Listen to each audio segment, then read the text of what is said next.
there's a former gym that houses 65 prisoners, 3 deep and very small beds that go 6 long. 3 high and 6 long. It looks exactly like a California prison system. The numbers can't quite put a face on what happens behind those walls. This level of overcrowding existed before the governor filed the parole board last spring. Winter. That's right. So this has only been worse. And the Department of Correction reports there's been a 56% drop in parole releases since the governor appointed a new parole board. The voting rate is one thing. Voting yes for parole is at 44% for state prisoners. But 56% less people are getting out. There was no positive life for parole votes in 2011. That rate is 0. Many legislators did not vote for the bill in the House. And could you please stand if you did not vote for the bill in the House?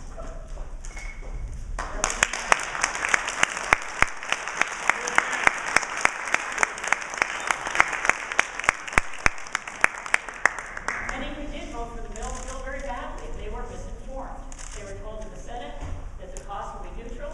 This is a cost-neutral bill. They were told in the House that only 3 or 4 people would be affected. Unfortunately, that information was woefully inadequate and underestimates the impact we fear, all of us on this diet fear would happen. Well, it's true that district attorneys have not used this bill very extensively in the past. That's because the current habitual offender bill is a lousy bill from a DA's perspective. The new bills, however, the House and Senate bills, if I was a DA, I would be dancing in the streets. It kicks the door open in 2 major ways that significantly increases the number of people that would be eligible for 3 strikes or habitual offender sentencing. And it exponentially increases the length of time they were served. On the high end, when the bill is in full effect, we estimate that up to 2,500 new people could be incarcerated at $46,000 a year. That's over $100 million, plus the $100,000 a year cost of medical treatment for the elderly. The last time there was a facility built in Massachusetts, it was the Franklin County Jail, and that was $230,000 per bed. So the construction costs in addition to the housing costs. Who will go to prison under these bills? People like James. James, who grew up in DCF custody as a foster child, aged out, and was living in a shelter. He saw some change inside the open car door. Didn't break in, merely opening the door and taking that change is a breaking in the law. That's strike number 1 for James. Number 2, he pled guilty to that and was sentenced to the County House of Correction for a short time. Since he was in the County House of Correction, he lost his bed to shelter and was on the street. At 2 in the morning, he was meeting with a friend, shook that friend's hand, and moved on. This is what happens when you live on the street. Police officer saw the handshake and assumed that drugs were exchanged. Pat frisked James, no drugs were found, but a knife was found. James had that knife living on the streets to protect himself. Strike number 2. After many years of homelessness, James began to use heroin as his mother had before him. Without money and experiencing the symptoms of withdrawal, James went into a 7-Eleven, pretended he had a gun in his pocket, asked the clerk for $50 for money, and got $50 in money. Strike number 3. At 25 years old, James will be sent to prison for the rest of his natural life without the possibility of parole. These are the real people that will be affected if either of these bills pass as written right now. In addition to the costs of imprisonment, little is spent on treatment. The department only spends 2.4% of its budget on treatment, despite the fact that 80% of people entering prison are substance abusers and 25% of them are mentally ill. Tough on crime policies have failed. I think some of the legislature feared the electorate doesn't want to have soft on crime or doesn't want to have smart on crime. The electorate is ahead of the legislature, as it often is in many states. The electorate does not want to have a 44% recidivism rate. That's what tough on crime has gotten us. The repeat offender rate in 10 years has gone from 39% to 44%. The electorate doesn't want tax dollars spent on people that are going to be repeating. They want those people treated and trained before they're released. 3 strikes legislation will only increase overcrowding, decrease accessibility to programs, and increase recidivism. We will have a call to action at the end of the press conference, but now I have the pleasure of introducing Charles Ogletree, professor at Harvard Law School and the director of the Charles L. Houston Institute.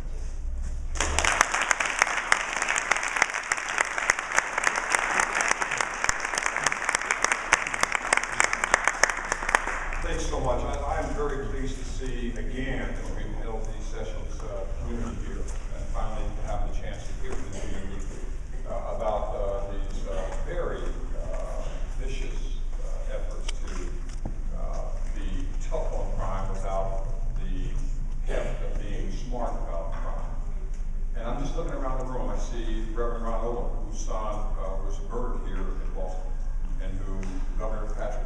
night in the State of the Commonwealth address. He wants to know what this bill is about. I see Reverend Dickerson, who's here, and as a church, he has to represent both those who are accused of crime and those who are victims of crime every Sunday and every day of the week. I see our mayor here, Mel King, our unofficial mayor.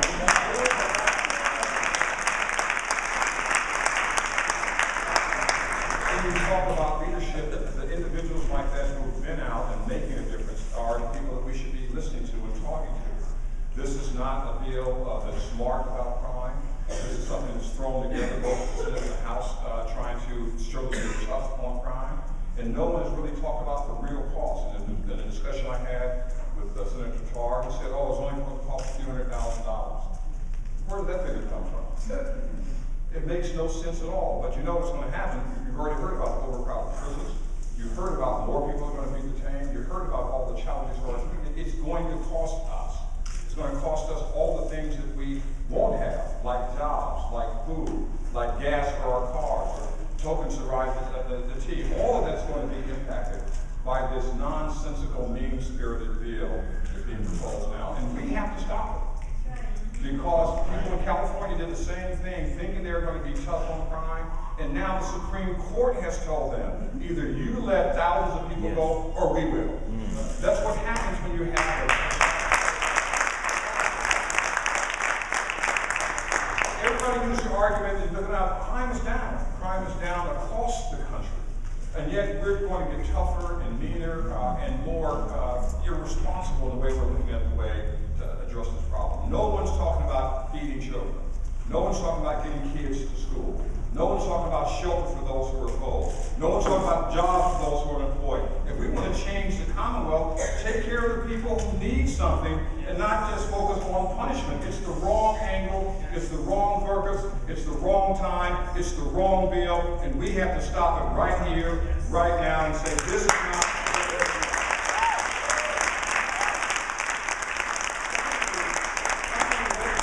I want you to look at the face of crime in Massachusetts. What's been driving this is not what's happening in Dorchester or Roxbury or Mattapan. You saw the Black Caucus say no. They probably said hell no. This is not what we need in our community now. We need some effort to help children when they're born, not throw them away when they're 17 years old. Say it. You saw some tragic victims. They're tragic victims, no question about that. And people all around the Commonwealth are scared it could happen in my neighborhood. That's what they're worried about. Right. And that's a fair worry, but this is not the answer to that worry. This is not the answer, and this bill doesn't do it. I appreciate the fact that we've had some objections in the House. I suspect we'll have some coming soon in the Senate, and we're going to keep coming here every single day in every single way because the people's voice have not been heard. That's right. And we want to make sure that if you want to pass a bill, that's fine. Yeah. That pass one that's sane, that's smart, that's thoughtful, that's reflective of the views of the entire community, and that has this little sense about second chances in it. We all fall short. We all fall short. And the question is, how can we, in a sense, find a way to be both tough on crime but smart about it? We haven't seen that yet, and we're not going to stop fighting until we see it here in the Commonwealth. I'm very pleased to invite now to the podium, and he will take a collection after this. Because he is somebody who's been out there for a very long time talking about this, held meetings at Ella Baker House, held meetings in the community. We have to do this, and it's so good to see clergy stand up who have to represent both the victims and the accused here to talk about what we can do to get justice in this state. Please welcome Reverend Eugene Rivers.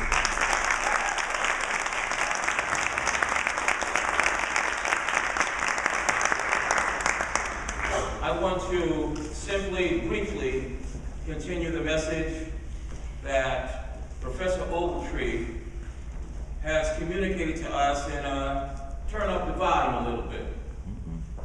To Governor Patrick, a paradigm of high moral purpose.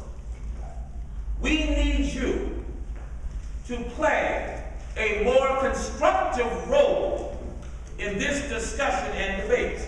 Yes. You must pass and support a rational piece of legislation that balances cost so that the cost-benefit ratio matches, so that it is tough, effective, and produces a measurable outcome. In the current context, we don't have consensus on the numbers. And people who have barely read the legislation have decided to pass something they haven't read, and in some cases don't even know it's written. Somebody say amen. Amen. So, number one, to the governor of this Commonwealth, a good man, we implore you to fall back, think carefully, examine the facts. We are asking you to open your doors to meet with religious leadership from across the state and clearly articulate the rationale for your proposal. We call on the black religious leadership of this state to have the boldness and the courage to challenge Caesar when he's black. I didn't get no event on that, right? I'm talking Bible.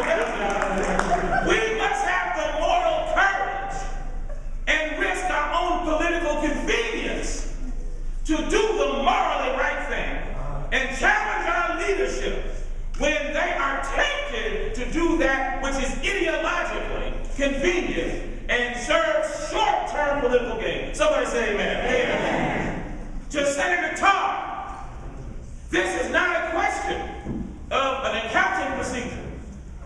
This is really a question of, again, cost-benefit ratios.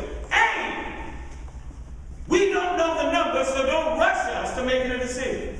And then B, we've got to know what the practical, measurable benefits are of the proposed legislation.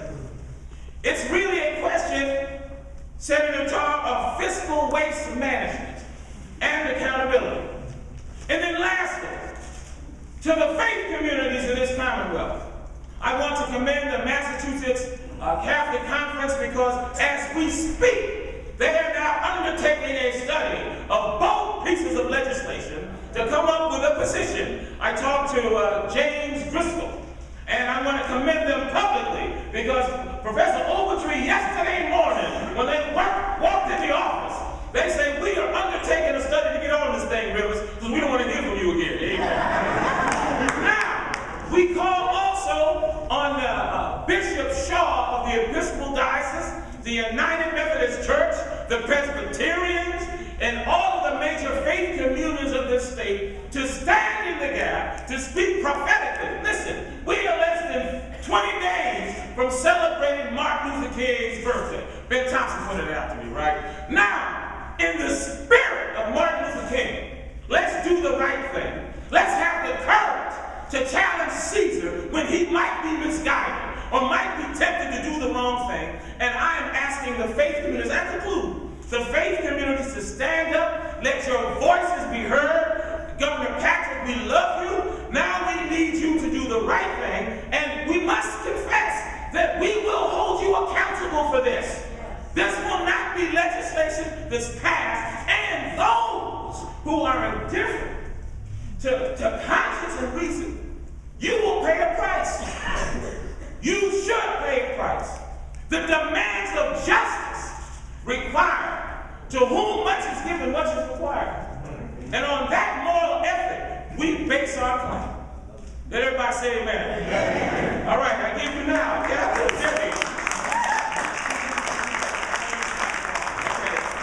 just want to say thank you, Pastor Dixon. The Black Ministerial Alliance is calling for the governor to veto this legislation as it's currently constructed. The Black Ministerial Alliance, I want to thank Pastor Dickinson. Reverend Dickinson, stand up, stand up. You got to stand up. That's y'all for Black Ministerial Alliance, Reverend Jeffrey Brown from the Boston 10-Point Coalition. They have signed on and they are part of a growing chorus of voices that legislators are going to be standing behind those that are convened here, and we are going to speak. We're going to speak with moral authority and clarity. The statewide black clergy, Governor Patrick, the statewide black clergy, the Boston 10-Point Coalition, and the Black Ministerial Alliance are calling upon you to do the right thing and be held accountable. Amen. That's it.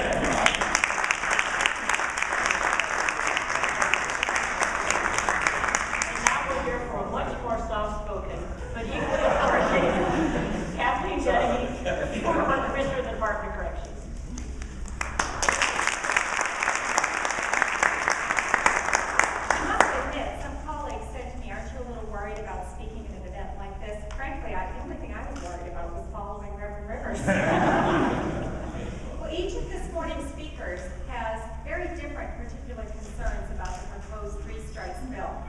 My concerns are driven by my first-hand experience within corrections. After all, I spent 34 years in the system, including my time as a warden and the executive level as deputy commissioner and commissioner. I'd like to make a few general comments about prison growth and cost, and then I'd like to talk about some specifics in the bill. Prison growth and spending are results of ineffective war on drugs and tough on crime policies. I lived through them in the 1980s and the 1990s. I remember when I was a young caseworker at Concord having to leave my office every night so that beds could be moved into the office space. That was the reality back in the 70s. And we're headed back there. The rate of U.S. incarceration outpaces all other countries in the world. We don't like to admit that, but that is the case. Since the 1980s, the U.S. imprisonment rate has more than tripled.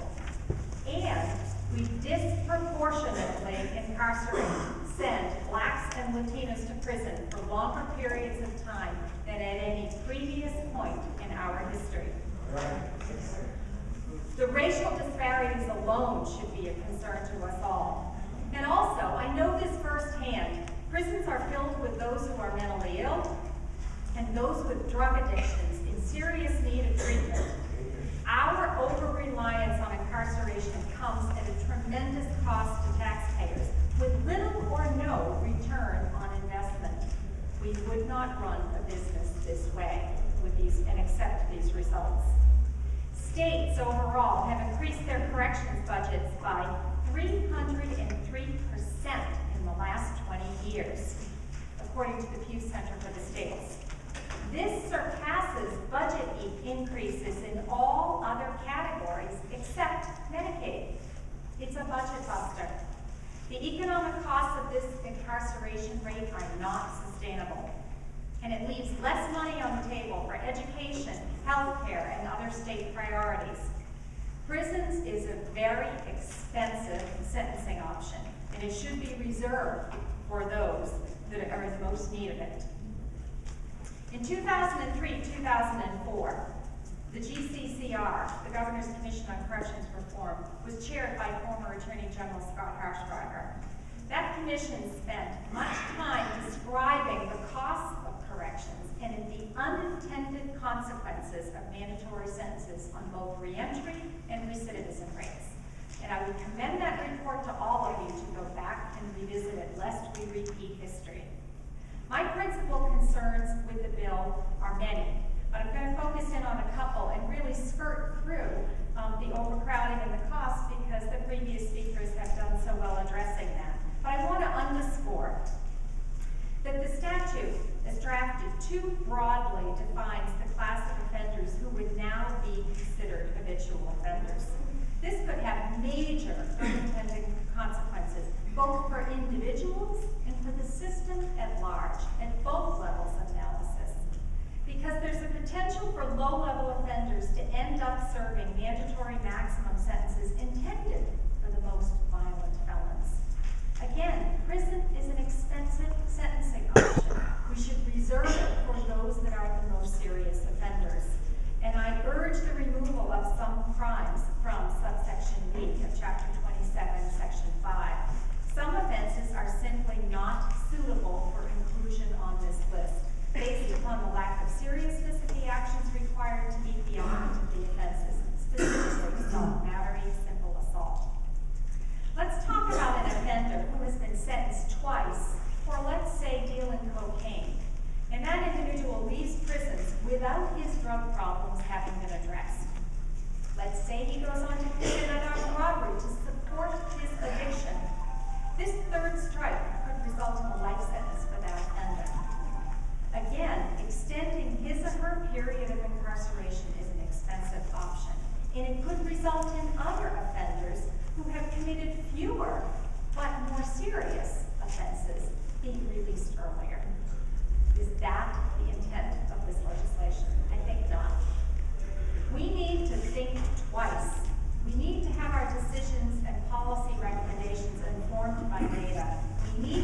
twice before we throw the book, specifically the state's checkbook, at this type of offender. That's right. We need to distinguish between drug users and career criminals. Right. The three strikes bill would have an impact at the system level too. Overcrowding, which you've already heard about, and I won't belabor that point. But the current master plan for corrections does a good job of documenting how every available inch is used to provide housing for inmates, including the loss of much-needed program space. It also impacts the internal allocations of resources. Managers have to manage this system. After all is said and done and the statute is passed and the courts go to work and offenders come in the door, at the end of the day, corrections professionals have to manage these unwieldy systems. Warehousing an increased number of inmates for longer periods of time means less money for in-prison treatment programs. Programs that we know have been demonstrated to work. We already know what needs to be done. We simply lack the will and the resources to make it happen. And I know, having been at the executive level in corrections, in any state in this country, if you examine their state budget for corrections, the vast majority of it goes to personnel costs, and the second major cost is health care. By the time you factor in feeding and linen and security and paper clips and office supplies, there's very little money left, as Leslie has suggested, for in-prison treatment.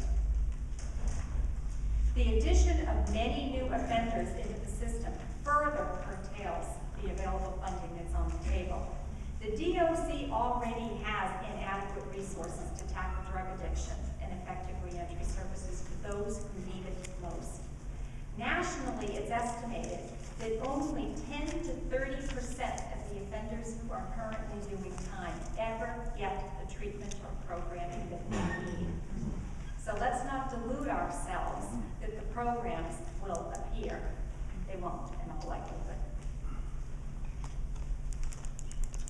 Another concern of mine is that the mandatory terms, the language, I think to the layman, when you think of mandatory terms, you think of a prescribed length of term. To those who have to manage the system, we think of program restrictions. It translates into what programs the offenders cannot participate in while they were doing those very lengthy terms. And in fact, many of the programs that are proven to reduce recidivism, inmates will be restricted from participating in if they are convicted under this. It makes no sense if we're trying to reduce recidivism. One last issue with the bill, the total lack of discretion that judges will have. Both the Senate and House bills fail to provide an exception to the application of the habitual offender provisions. Judges will not be able to consider the facts of the crime, the nature of the offense, how long ago the offense has occurred, and the history of the individual. Also, judges may not be able to consider mitigating factors associated with the previous 2 strikes. In California, it's a state I'm familiar in that I was one of only 11 former directors who signed the amicus brief for the Supreme Court case. In California, state law permits judges to vacate 1 or more of the prior convictions from considerations as strikes in furtherance of justice. Judges need that kind of discretion. We're at a critical juncture here. We need smarter choices for safe communities. We need to consider all the facts before we advance yet another tough-on-crime piece of legislation. We need a rigorous assessment of the costs and the impacts associated with this. And I urge the legislature to wait for data and analysis and the recommendations of the Criminal Justice Commission before acting.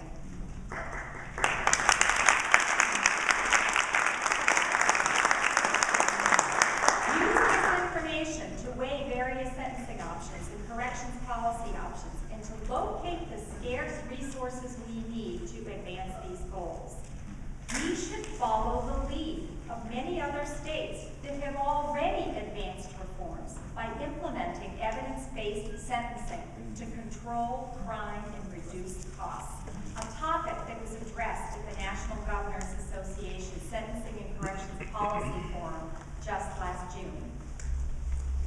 Between 1993 and 1995, 24 states passed some type of sentence enhancement that applies to habitual offenders.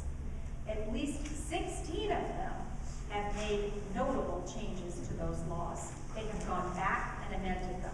In particular, at least 7 states have eliminated the possibility of life without parole, or they have narrowed the circumstances under which the court could impose that sentence. At least 8 states have created sentencing ranges as opposed to mandatory maximum terms. Here we are, 15 years after the initial popularity of 3 strikes legislation took root in this country, and states continue to review and refine their 3 strikes bills. Kentucky has eliminated sentence enhancements for second and subsequent drug possession. Indiana, New Mexico, Nevada, South Carolina, and Texas have all recently eased their state sentencing enhancements for repeat offenders, decreasing the length of stay. In at least 11 other states, the habitual offender laws have been amended to allow some measure of judicial discretion. Some states have managed to legislate significant criminal justice reform with bipartisan support. Michigan, Connecticut, Mississippi, Illinois, Kansas, Washington, New Hampshire, Wisconsin, Nevada, Rhode Island, Colorado, Texas, and South Carolina.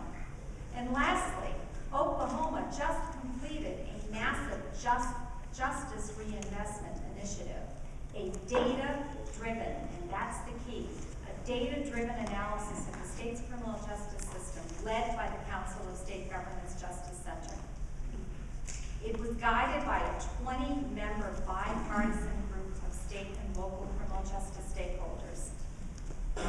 We need to do the same. We need to pay attention to evidence-based practice. We need to let facts drive this reform agenda.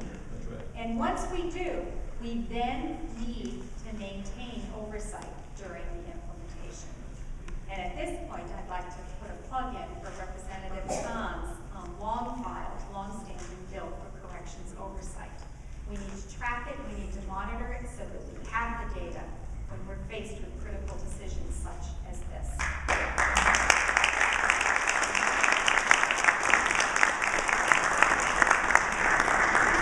I'd like to introduce Jamie Ayers.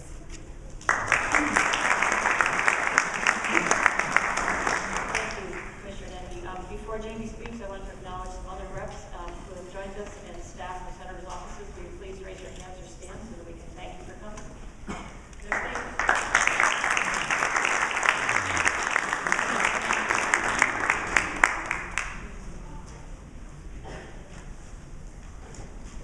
Good afternoon, everybody. Good afternoon. My name is Jamie Ayers, and I am from Epica.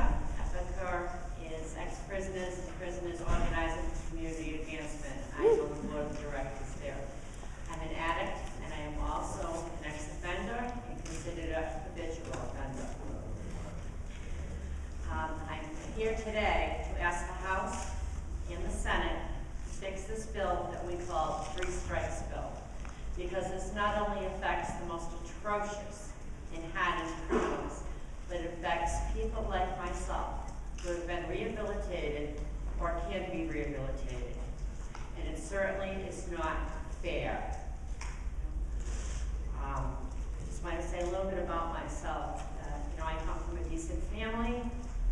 I unfortunately married young and had a child, and I didn't realize that I was entering into a violent relationship.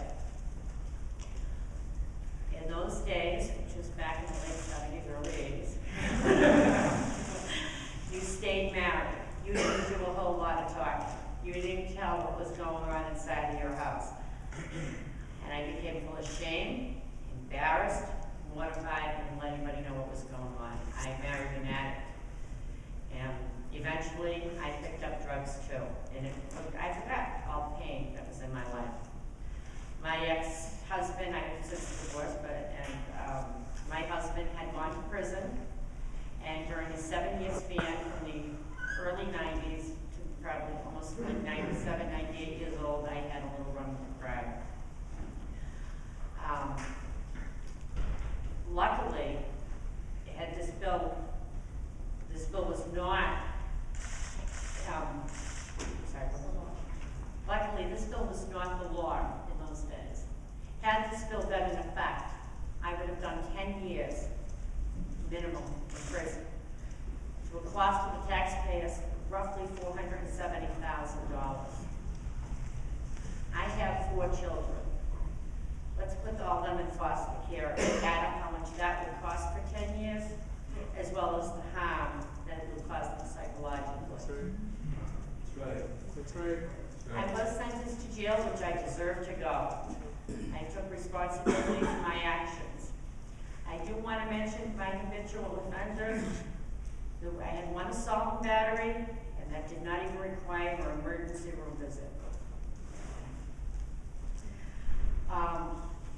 While I was in prison, I was fortunate enough to be allowed to go to an AA and NA meeting there, which I attended because I was sentenced to be bored to death. And prison's a horrible place. There's no programs, trust me. There's not enough. So we went to every meeting we possibly could, every church we possibly could, regardless of the religion or the sect. And we sang. I just want to tell you, when I came home from prison, the first thing I did was get my children back because they were the most important things to me in my life. I was fortunate enough that my mother and sister had intervened.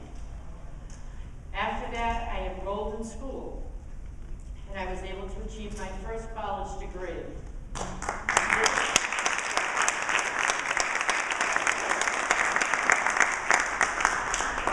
I am so proud to tell you about my children. I had since remarried, and I was fortunate enough to raise another daughter. So I've raised 5 children. I have 2 combat veterans. I was a Blue Star mother. I encourage those boys to do the right thing. Go to college, go to work, or go to the F-Service. And that's what they chose. I'm very proud of them. My stepdaughter is a nurse. She's an LPN. I have 2 daughters in college now, working to be our children's future teachers. My children know the dangers of drug addiction and offending, breaking laws. I've never lied to them about it.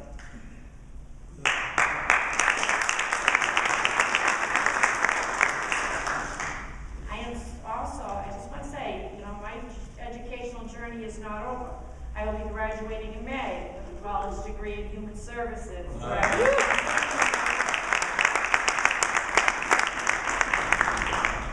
I just wanted to ask the House and Senate again to please reconsider this bill. Look at the people it is affecting. I was rehabilitated. Most people are allowed to be, they have the capacity or the capabilities to be rehabilitated. Let's give us a chance. Let's see what we can do. Put some of that money into the rehabs, the houses, the treatment programs, instead of locking us up, leaving us in purgatory, and throwing the key away. Thank you.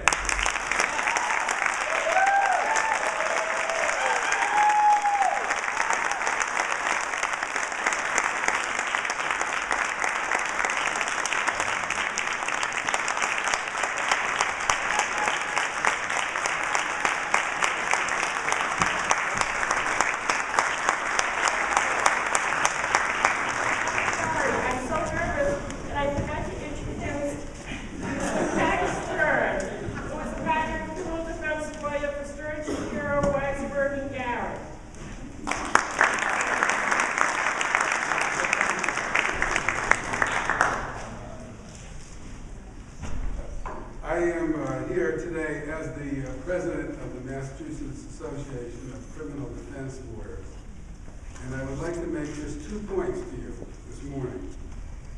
First one is that one size does not fit all. The